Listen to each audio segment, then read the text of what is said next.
What is going on, everybody? Welcome back to the channel. After Sound here, bringing you Splinterlands content every single day. We also stream right here on this channel every Tuesday, Thursday, and Sunday morning, so come by and say hello. All right, guys. Well, I wanted to talk about the flywheel concept again. It's the buzzword of 2023, and why it could be very helpful in the success of rebellion. Now, we've talked about the flywheel in the the perspective or through the lens of land for the longest time because we thought land was coming first. But at this point in time, I think it sounds like rebellion will be here first and land is TBD, right? So here's the way that I'm viewing it. Obviously, we've worked through a bunch of the numbers already. I've done previous videos on how many packs we would need to sell to really wipe out the DEC. And once we get to that point, we can start burning SPS. But even still, we'd have to burn a significant amount of SPS. So the flywheel might still take a little while to, get into effect in the same way that I thought it would be with land, right? With land being first and then rebellion being the second, or the kind of like the 1-2 punch there. I made a video maybe a week or two ago talking about how I thought rebellion would be way more impactful on the flywheel, just because I thought land would prime everything, right? Be the jab, and then you got the big, you got the big hook punch with rebellion coming in that could eat up way more DEC, right? We're talking about land. My guess would have been at 30% utilization, like 1 point. Well, no, I guess anywhere from 2 to 3 billion DEC that it would have eaten up. Whereas rebellion, I don't know what the pre-sale is going to look like, but selling 1 million packs is 4 billion DEC, and we barely have that much in circulation as it is right now. So getting back to the concept behind this, right?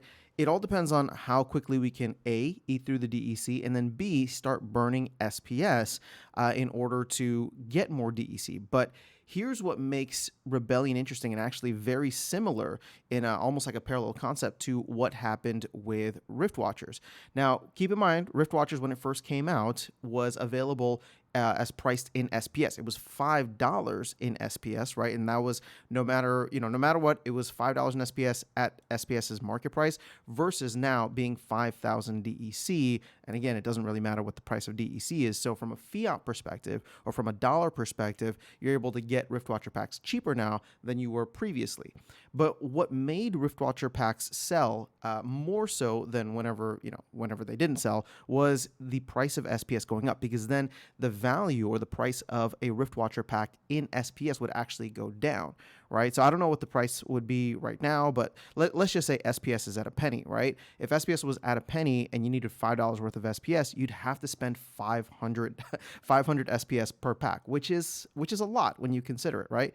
As opposed to, let's say, SPS being at 10 cents, you'd only spend or even 5 cents, you'd spend 250 SPS. So when you're looking at it through that lens and through that trading pair, essentially, it becomes much more appealing. Well, the same thing can be said for Rebellion upcoming, because we have that same relationship. It's just now indirectly tied together with and through DEC. So let's say we clear off all the DEC, we start burning through some SPS, and people start buying SPS because they need it in order to burn for DEC. Well, here's the thing. Let's go with it right now. In order to get a pack, right? In order to get a pack of Rebellion, we're gonna assume it's $4, the same as Chaos Legion. So assuming SPS is at about a penny, these are just rough numbers, right? But assuming SPS is at a penny, you would need to burn, roughly 400 SPS to get $1 worth of DEC, or 1,000 DEC, essentially 975. What ends up happening is that if SPS starts to jump in price, right, you're not paying directly with the SPS, but the SPS, you can burn less of it in order to get the equivalent amount of DEC. So in order to get $1 worth of DEC or $4 worth of DEC, if SPS is at a penny, or roughly where it is now, you'd have to burn roughly 400 SPS. But let's say SPS jumps to 5 cents. Well, all of a sudden you're burning half of that, right? Only having to burn half of it. What is it, 200 SPS? And as you get even higher than that, maybe we even get to like a 10-cent SPS. Well, now it's a factor of 10. So you go from burning 400 SPS for DEC in order to buy a pack to then going to burn only 40 SPS. And my numbers might be wrong, but the multipliers and the factors are still there, right? So whatever the case is, I didn't do the math beforehand. My whole point with this is that it has the same relationship that Rift Watchers did at the beginning of its sale. Now, the benefit here is that if SPS for whatever reason ends up tanking, there's still DEC out in the marketplace. And if DEC starts to tank as well, people can actually get a discount by going to buy the DEC directly. So for example, right now, if somebody wanted to buy DEC in order to buy a pack, from a US dollar perspective, you'd be paying less than $3. Again, assuming that the packs are going for $4. But you can see here that, at 726 Splintoshis, this is more than 25% off from percentage standpoint. So at this point in time, what's going to be interesting to see is how much of an impact will Rebellion make? How many people are going to go buy in? I think the video that I put out a couple days ago, was like 750,000 would pretty much clear out the amount of DEC there. Sure, the team would have some. They'd probably sell it back into the marketplace. But either way, I think 750,000, we'd probably see way more impact before we even got to 750,000 in pack sales. So either way, I think we may see some interesting upward price movements in both DEC and specifically SPS as we start the sale and go through the sale, depending on where it happens. Now, where the magic part of this whole thing is, and I've talked about this previously, is this kind of life spiral, right? Now, it's not the same as land, where I was talking about the parallels between that and kind of the Terra Luna UST savings, the same thing that we could kind of do with the liquidity pools. That might still be in effect whenever land does actually come out. But the life spiral for Rebellion would actually lead to more Rebellion sales, because the higher SPS goes, people are then willing to part with more of their SPS. And by part, this time it's not they're sending their SPS to the DAO, they're burning their SPS in order to get that DEC, which then goes into circulation. Half of it goes to the DAO, half of it goes to the team.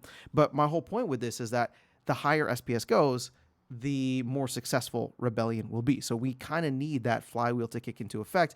And the good thing is, I think Rebellion's going to have way more of an impact. I genuinely think it's possible for us to see 2 million packs get sold over the course of Rebellion. So over the course of the next year, we'll call it, right? And so let's say the pre-sale begins in October. Let's just say the general sale runs throughout most of 2024. I can see us doing 2 million packs easily, maybe even more than that, especially if SPS is on the rise. And what that means is, 2 million packs is roughly 8 billion DEC over the course of the lifetime. That's more than land. That's more than land if land is fully utilized. And I don't think anybody here thinks that land is going to be fully utilized. So it makes for an interesting kind of thought process or thought experiment where maybe it is better that the team's coming out with Rebellion first. It helps them. It might do more for the economy than land. And I know that goes against the grain because we need to see the team deliver. So I'm not trying to say I'm happy with them putting land later. All I'm saying is that if you look at this purely objectively, what is going to have a larger effect on the amount of DEC that it's going to either pull out of circulation or stake or burn or whatever the case is, it's going to be Rebellion, in my opinion. Again, over the course of the next year.